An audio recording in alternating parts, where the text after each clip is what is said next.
You're watching Less Than Epic's coverage of the Overwatch League. Enjoy the show.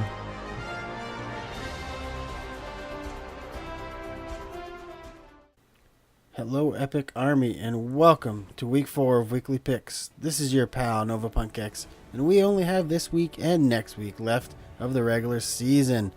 Looking at the current tally, it looks like you guys have been able to pull ahead of the LTE crew by one game. Way to go. However, a lot can change in the next 2 weeks, and Kinky's making some picks in hopes of grabbing that crown. We have a couple interesting matchups this week, one that I did not expect to be torn on until I saw some stats.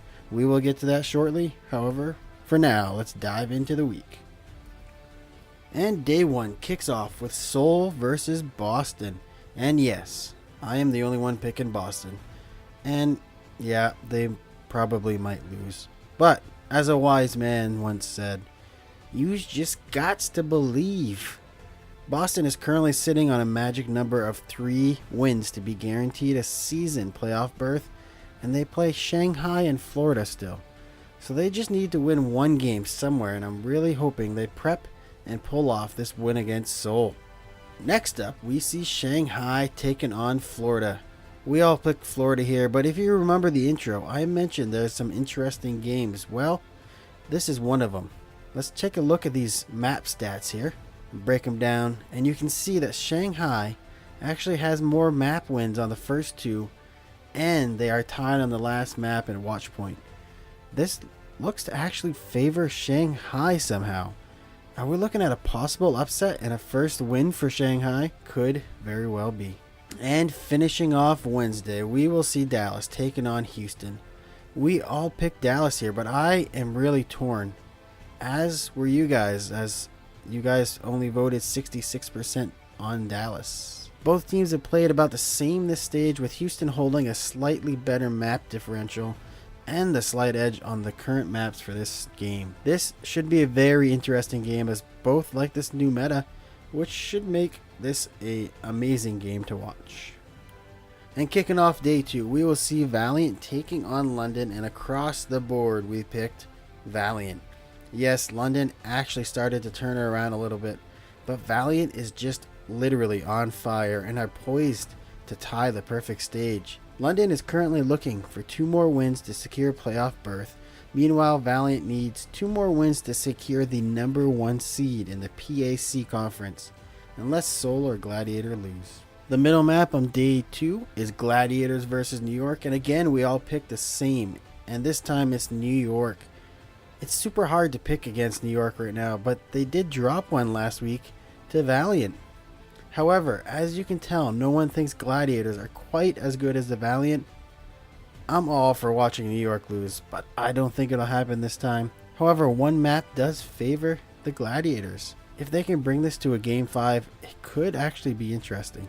And finishing off the day is what on paper looks like an epic matchup. And on paper, we are split 50-50. Both of these teams are playing extremely well this stage, with San Francisco holding a slight edge. As we look at the maps, we can see a tight race, except on Lijiang, where Philly holds a huge advantage. I think this will be one of the best and the tightest matches of the week. And kicking off our Friday schedule, we will see Boston taking on Shanghai. Across the board, we picked Boston, but the Epic Army was not so sure, as only 66% picked Boston. There are quite a few people out there actually looking at Shanghai to possibly get an upset here and their first win of the season, but I can't imagine Boston actually dropping a game here. If they do, I'll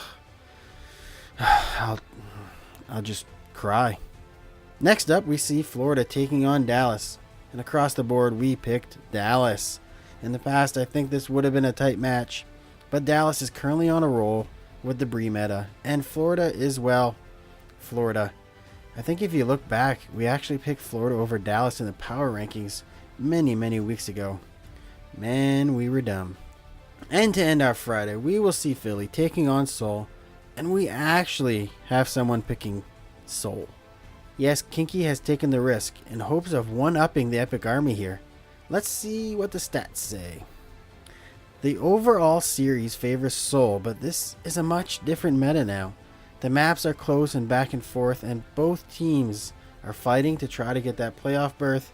Look for this one to be an interesting game. And to finish up week 4, we will have London taking on the Gladiators. And yet again, Kinky has decided to be the odd man out with a London pick. As I spoke about earlier, London is starting to improve for sure, but the Gladiators have also improved. And right now, I think they look slightly better. However, as I said in the opening, this week has a lot of interesting matchups. And again, this is another one that has potential to be great, with playoff implications for both teams.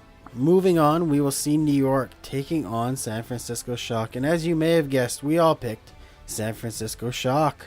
Ha! It's been a long time, like a stage or more, since we pulled that joke on you. No. We all took New York, and for good reason. I don't expect them to lose any more games unless they decide to rest some players, and even then, they have been able to win with their B team before. And last up is Houston taking on the Valiant, and we all picked the Valiant. The Valiant is at the top of the stage and seriously on fire, and I am seriously scared that they will go undefeated this stage. But it is what it is. Houston does look quite improved, and Jake is playing a very great Brigette right now, but I don't think they're quite good enough to topple Valiant. However, we have seen crazier things happen. Well guys, once again, thanks for watching this weekly picks video. I'm sure glad you stuck around to watch it. We are looking at one more weekly picks video before the end of the regular season. Make sure you go and vote for next week's picks. I will try to somehow incorporate some playoff spots in there. I don't know what it's quite going to look like. If there's too many teams in the running, I might just hold off. Also, just want to remind everyone that we are starting to move towards our post Overwatch League lineup here on Less Than Epic, which will include a bunch of different videos. King is working on some Diablo news right now. That might come out pretty soon. And we have plenty of other stuff planned, including some streaming. Stay tuned at Less Than Epic as we look to move forward here. Thanks everyone. Drop some comments below. Let us know what you're thinking, what you like, and what you don't like. Take care everyone. Have a great week. And get good scrubs. If you like our coverage of the Overwatch League, let us know by liking and subscribing. And if you didn't, let us know why in the comments below. Maybe we can make it better. Thanks for watching, everyone.